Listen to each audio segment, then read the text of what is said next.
Beatriz ajustou os óculos na ponte do nariz e inclinou-se sobre a planta arquitetônica, espalhada na sua secretária. A luz fria do final da tarde de Lisboa entrava pela janela do seu pequeno escritório, iluminando as partículas de pó que dançavam no ar. Tinha 31 anos e trabalhava como arquiteta num ateliê de média dimensão, especializado na reabilitação de edifícios históricos. O trabalho era exigente, mas ela encontrava uma satisfação metódica na tarefa de devolver a vida a estruturas antigas, de respeitar a sua história enquanto as adaptava às necessidades do presente. O seu telemóvel vibrou suavemente sobre a madeira da secretária, uma interrupção discreta. Era uma mensagem da sua mãe, Helena. O texto era curto e desprovido de qualquer preâmbulo ou saudação. Mudamos as fechaduras todas. Já não tens casa aqui. Beatriz leu a mensagem uma segunda vez, e depois uma terceira. Os seus dedos, habituados à precisão do desenho técnico, pareceram subitamente estranhos e desajeitados, enquanto digitava uma resposta. Tentou uma ironia forçada, uma máscara de indiferença.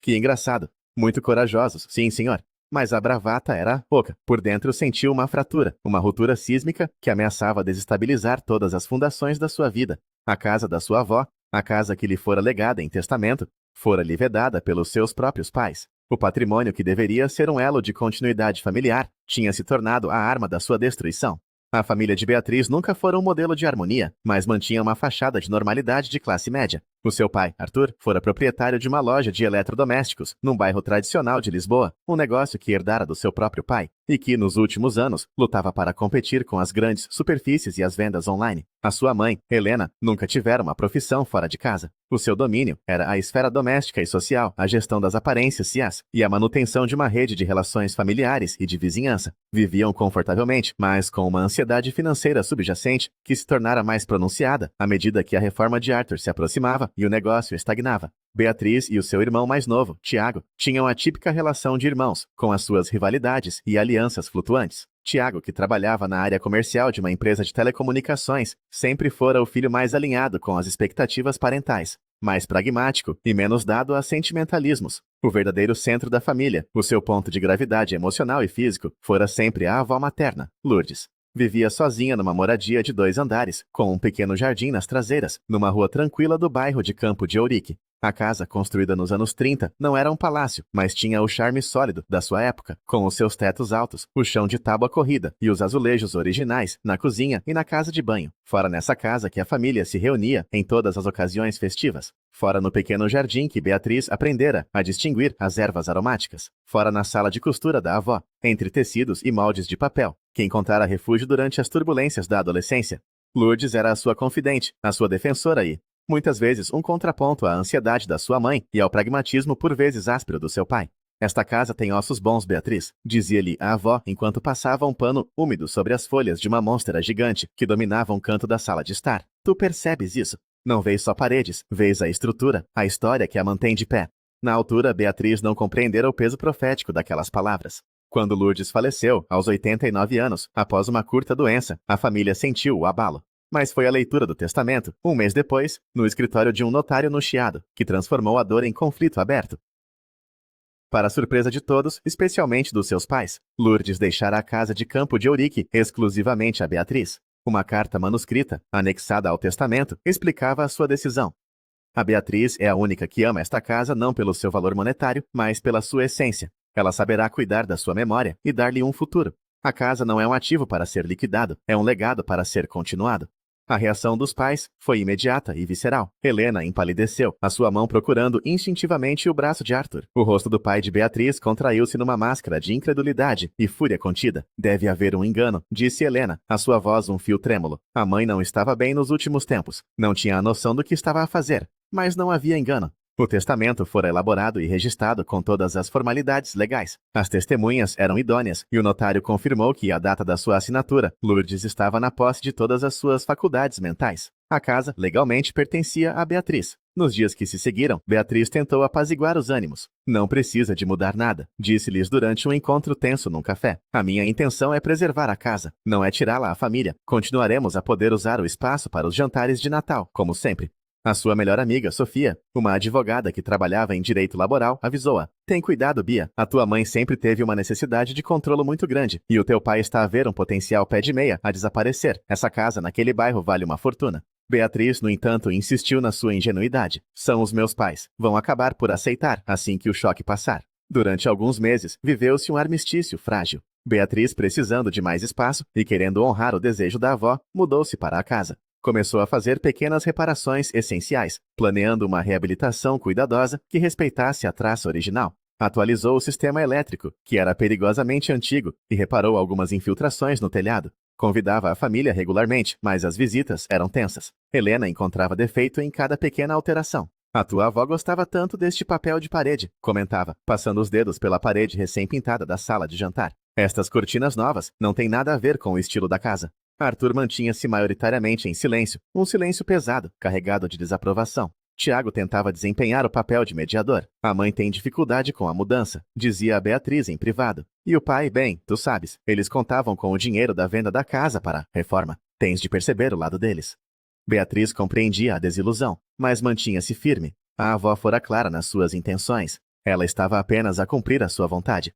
O ponto de viragem ocorreu quando Beatriz anunciou seus planos para a casa. Como arquiteta, o seu projeto era transformar o piso térreo, que incluía uma sala ampla e um antigo escritório, num pequeno ateliê de arquitetura e design. Seria o seu próprio espaço de trabalho, onde poderia receber clientes e colaborar com outros profissionais. A ideia permitir-lhe ia não só estabelecer o seu próprio negócio, mas também gerar rendimento para a manutenção dispendiosa de uma casa antiga. Partilhou o plano durante um jantar de domingo, 2 semanas antes da fatídica mensagem. A reação foi explosiva. Um negócio? Vais transformar a casa da tua avó num escritório, exclamou Arthur, batendo com o garfo no prato. Isto é uma zona residencial. Não pode simplesmente abrir uma loja aqui. Na verdade, posso, explicou Beatriz calmamente. Já consultei o plano diretor municipal. O uso de uma fração de habitação para o exercício de uma profissão liberal é permitido, desde que não implique um grande afluxo de público. Seria um ateliê com visitas por marcação. Não é uma loja aberta para a rua. Helena afastou o prato. Vais descaracterizar a casa. Vais encher o bairro de estranhos. Vais destruir o único patrimônio de valor que esta família tem. É isso que a tua avó ia querer. A discussão subiu de tom, até que Arthur se levantou bruscamente. Chega, a casa é da Beatriz. Se ela quer tomar decisões estúpidas que a vão desvalorizar, o problema é dela. Saíram pouco depois, deixando um ambiente pesado no ar. Tiago ficou para trás. Eles acabam por se acalmar, disse ele, enquanto ajudava a arrumar a louça. Dá-lhes tempo. Beatriz acreditou nele. Não suspeitou que por trás da sua fúria, os seus pais já estavam a traçar um plano. Na semana seguinte, Beatriz teve de viajar para o Porto, para uma conferência de arquitetura de 3 dias, onde iria apresentar um projeto. A apresentação foi um sucesso, e ela sentia-se otimista, quando o seu comboio chegou à estação de Santa Apolônia, em Lisboa. Doida para chegar a casa e dormir na minha cama, escreveu ela a Sofia. Apanhou um táxi, arrastando a pequena mala de viagem pelos degraus de pedra do passeio até a porta de casa. Quando a chave não rodou na fechadura, pensou que estivesse apenas encravada.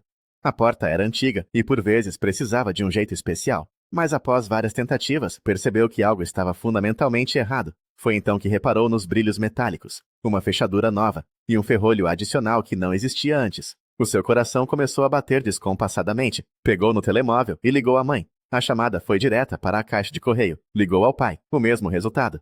Estava a procurar o número de Tiago quando o ecrã se iluminou com a notificação da mensagem de Helena. Mudamos as fechaduras todas. Já não tens casa aqui. Esta casa é da família, não é só tua. O mundo pareceu abrandar. Ela ficou a olhar para as palavras no ecrã, sentindo o ar frio da noite a entrar-lhe nos pulmões. A resposta irônica que enviou foi um ato reflexo, uma tentativa patética de afirmar um controlo que acabara de perder de forma brutal. Sentada nos degraus da entrada da sua própria casa, sentiu-se despojada, não só de um bem material, mas de uma identidade. Ligou a Tiago. Tu sabias disto? Perguntou sem rodeios. Assim que ele atendeu, a sua voz soava tensa. Sabia do quê? Parecia genuinamente confuso. A mãe e o pai mudaram as fechaduras da casa da avó. Trancaram-me fora da minha própria casa. Houve uma longa pausa do outro lado da linha. Oh, Bia, lamento imenso. Eu não sabia que eles iam fazer isso. Onde é que eles estão? Preciso de falar com eles. Não sei, não me atendem. Tiago, podes vir aqui abrir minha porta? Tu deves ter uma chave. Outra pausa, ainda mais longa. Eu não tenho chave, Bia. Eles não me deram. E mesmo que tivesse, eu não me posso meter. Eles estão muito zangados com essa história do ateliê. A incredulidade de Beatriz transformou-se em raiva fria. Esta é a minha casa, Tiago. Legalmente, eles não me podem expulsar. Eu sei, mas talvez seja melhor deixá-los acalmar. Fica em casa de uma amiga este fim de semana. Eu falo com eles amanhã. Beatriz desligou o telemóvel sem se despedir. A traição do irmão, a sua cobardia, doía quase tanto como a crueldade dos pais. Foi nesse momento que reparou nos sacos de lixo pretos, encostados a um arbusto perto do portão. Eram 3. Com um pressentimento terrível, abriu o primeiro. Lá dentro, amontoadas de qualquer maneira, estavam as suas roupas. No segundo, os seus produtos de higiene, alguns partidos, o conteúdo a vazar. No terceiro, encontrou livros, fotografias emolduradas e pequenos objetos pessoais. Tinham empacotado parte da sua vida e descartado-as como lixo. Ligou a Sofia, esforçando-se por manter a voz estável, enquanto explicava a situação. Estou a ir para aí, disse Sofia sem hesitar. Ficas em minha casa, obviamente. Enquanto esperava, Beatriz montou guarda aos seus sacos, sentindo-se uma intrusa na sua própria rua. Cada carro que passava fazia-a sobressaltar-se. Quando Sofia chegou, ajudou-a a carregar tudo para a mala do carro. Isto é de uma ilegalidade atroz, repetia Sofia incrédula. Eles não podem fazer isto. Eu sei, respondeu Beatriz num estado de choque. Mas fizeram. Mais tarde, no pequeno apartamento de Sofia em Arroios, enquanto desfazia os sacos, Beatriz percebeu que faltavam coisas importantes. A caixa de costura da avó, que ela guardava como uma relíquia, e onde estava a cópia original do testamento. A sua certidão de nascimento, o passaporte e, mais doloroso de tudo, um caderno de capa dura, onde a avó tinha registrado, ao longo de décadas, todas as intervenções e histórias da casa. Não eram objetos que pudessem ter sido esquecidos. A sua ausência era deliberada. Naquela noite, deitada no sofá-cama desconfortável, Beatriz chorou. Chorou pela perda da casa, pela crueldade dos pais, pela traição do irmão. A sensação de abandono era física, uma dor surda no peito. Pensou em partir uma janela e entrar, mas a sua mente de arquiteta, lógica e estruturada, disse-lhe que isso só lhes daria argumentos legais contra ela. Tinha de ser mais inteligente. Na manhã seguinte, Tiago ligou. Falei com eles, disse ele. Não vão recuar. Acham que estás a ser egoísta e a desrespeitar a memória da avó. É a minha casa, Tiago. A avó deixou-ma a mim. Eles sentem que tu não respeitas a família ao transformá-la num negócio. O pai diz que se tivesses concordado em vender e dividir o dinheiro, nada disto teria acontecido. O motivo real, finalmente exposto. Dinheiro. Estavam dispostos a pôr a própria filha na rua por causa de dinheiro. Não é só o dinheiro, Bia. É uma questão de princípio. Eles acham que tu não queres saber do que eles querem. E o que a avó queria? Onde fica o respeito pela vontade dela? Retorquiu Beatriz. Tiago suspirou. Olha, estou a tentar ajudar. Se pedires desculpa e concordares em discutir a venda da casa, talvez eles te deixem voltar a entrar. Pedir desculpa por ser a proprietária legal de um bem que me foi legado, por querer cumprir o desejo da minha avó. Tu estás a ouvir-te? Não estás a facilitar as coisas, Bia. Eu não estou a tentar facilitar. Estou a tentar perceber como é que a minha própria família me conseguiu fazer isto. Depois da chamada, Sofia abraçou-a. Precisas de um advogado, Bia. A sério. Isto já não se resolve com conversas de família. Ela tinha razão. Os seus pais tinham cruzado uma linha que tornava impossível qualquer recuo. Na segunda-feira de manhã, Beatriz meteu um dia de baixa no trabalho e começou a pesquisar advogados especializados em direito imobiliário e de sucessões. Ao final da manhã, tinha uma consulta marcada com a doutora Inês de Mello, uma advogada cujo escritório ficava na Avenida da Liberdade. O escritório era moderno e impessoal, o que de alguma forma a acalmou. A doutora de Mello, uma mulher na casa dos 50 com um ar competente e olhos perspicaz, ouviu o seu relato em silêncio, tomando notas num bloco. Quando Beatriz terminou, a advogada pousou a caneta. Vamos ser muito claros, disse ela com uma voz firme. O que os seus pais fizeram é ilegal. Chama-se esbulho possessório e é um crime. Eles não podem, pela força, privá-la do acesso a um bem que é seu. Temos a escritura de habilitação de herdeiros e o registro predial em seu nome, correto?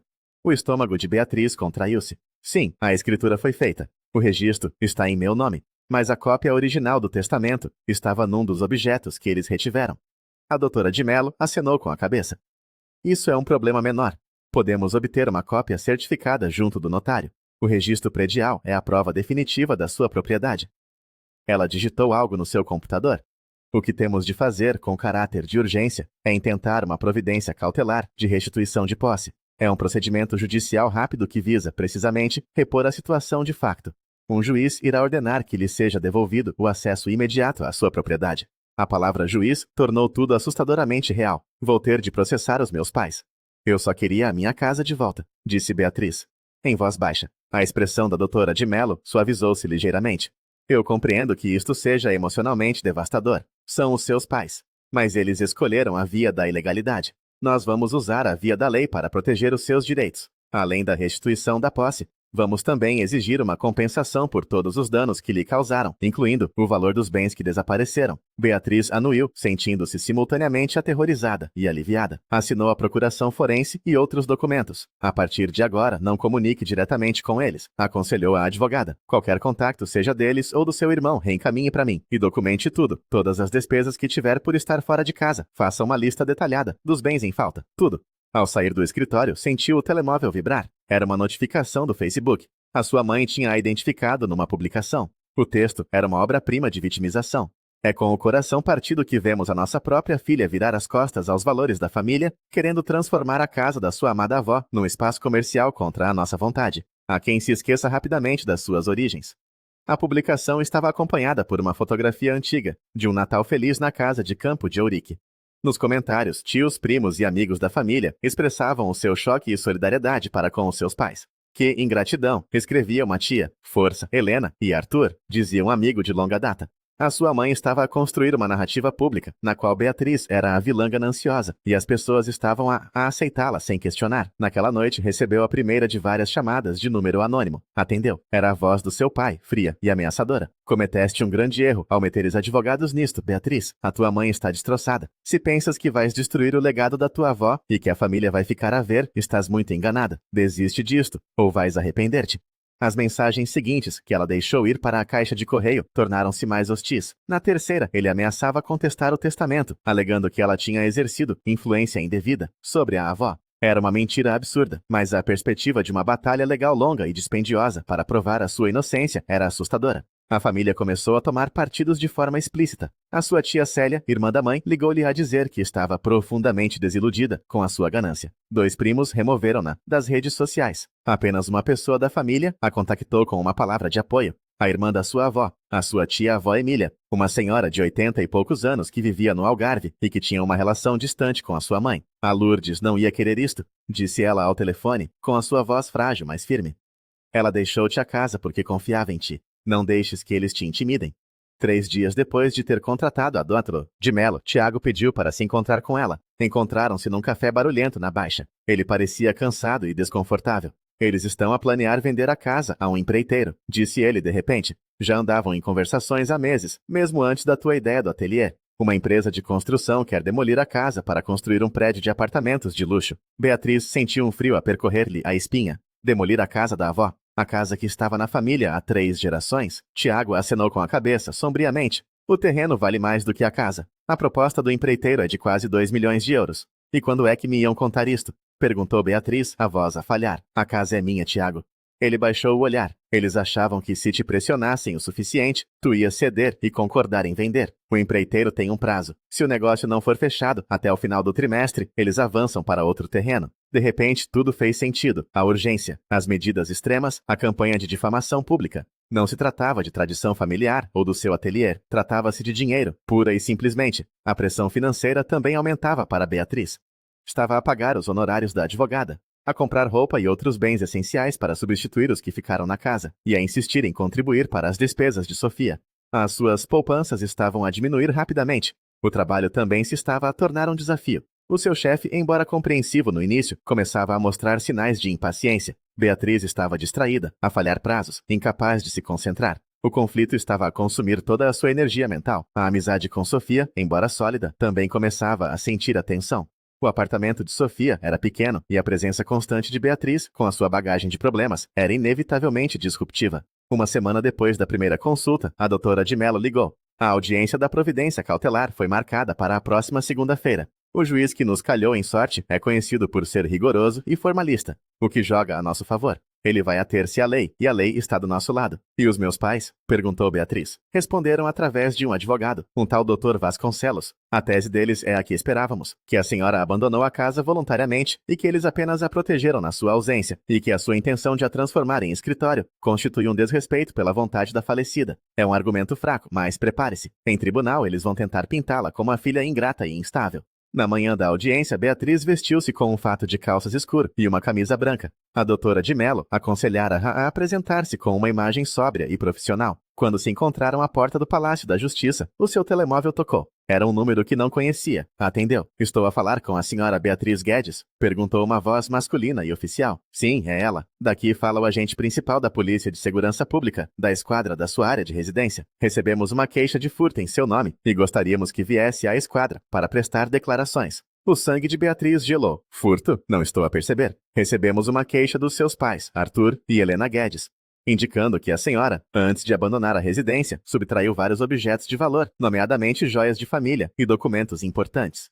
Beatriz olhou para a Dota de Mello, em pânico. A advogada pegou-lhe no telemóvel. Doutora Inês de Mello, advogada da senhora Guedes. A minha cliente não irá a nenhuma esquadra hoje. Temos uma audiência em tribunal. E permita-me que a informe que os objetos a que se refere são propriedade da minha cliente, parte do legado da sua avó. Teremos todo o gosto em esclarecer essa queixa caluniosa assim que a questão da posse do imóvel estiver resolvida. Desligou e virou-se para Beatriz, o rosto sério. É uma tática de intimidação, baixa e suja. Estão a tentar criar um registro criminal contra si para minar a sua credibilidade. Mantenha a calma, uma batalha de cada vez.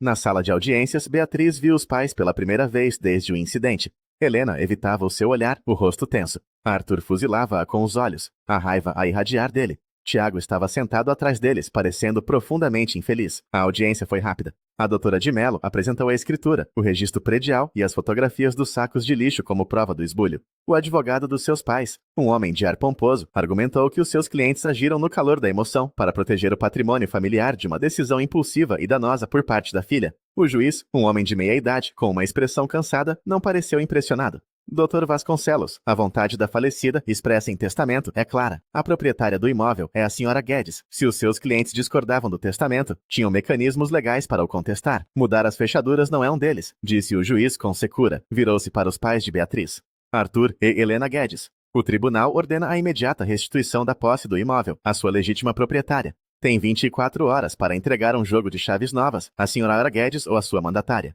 Qualquer obstrução a esta ordem resultará em consequências mais sérias. Deveria ter sido uma vitória, mas Beatriz sentia-se vazia. Ao saírem do tribunal, ouviu seu pai a sibilar para a sua mãe. Isto ainda não acabou, nem pensar. No dia seguinte, acompanhada pela doutora de Mello e por um serralheiro, Beatriz voltou a entrar em sua casa. O cenário era desolador. Embora nada estivesse partido, a casa fora esvaziada de tudo o que tinha valor, fosse ele monetário ou sentimental. A secretária antiga da avó estava nua, as gavetas vazias. As paredes, onde antes pendiam fotografias de família, estavam despidas, com as marcas dos pregos como pequenas cicatrizes. Até as panelas de cobre que a avó sempre mantivera penduradas na cozinha tinham desaparecido. A caixa de costura, o caderno da casa, as joias da avó, nada. Fotografe tudo, instruiu a doutora de Mello. Isto é um claro desrespeito pela ordem do tribunal e pode constituir um crime de furto. A ironia era amarga. Os seus pais acusavam-na de furto enquanto tinham, eles próprios, pilhado a casa. Naquela noite, na casa fria e vazia, o peso de tudo o que acontecera abateu-se sobre ela. A sua família não a tinha apenas traído, tinham tentado deliberadamente destruí-la. Legal, financeira e emocionalmente. Enrolada num saco-cama que Sofia lhe emprestara, no chão do seu próprio quarto, Beatriz considerou seriamente desistir. Talvez devesse entregar-lhes a casa. Talvez o dinheiro, a paz, valessem mais do que aquele conflito destrutivo. Estava prestes a ligar à sua advogada, quando reparou num e-mail na sua caixa de entrada, com um assunto invulgar. Informação importante sobre Lourdes Guedes. O remetente era um vizinho da sua avó, um juiz jubilado chamado Dr. Alarcão, um homem que ela conhecia de vista desde criança. Hesitante, abriu o e-mail. Cara Beatriz, a sua avó, alguns meses antes de falecer, deixou um envelope lacrado à minha guarda, com instruções para lhe entregar caso surgisse algum conflito familiar após a sua morte. Creio que chegou o momento. Por favor, contacte-me. Na manhã seguinte, Beatriz foi à casa do Dr. Alarcão, que vivia na mesma rua. Ele recebeu-a no seu escritório, uma divisão forrada a livros do chão ao teto. Entregou-lhe um grande envelope pardo, selado com cera. A sua avó era uma mulher muito perspicaz, disse ele com um sorriso triste. Ela antecipou isto.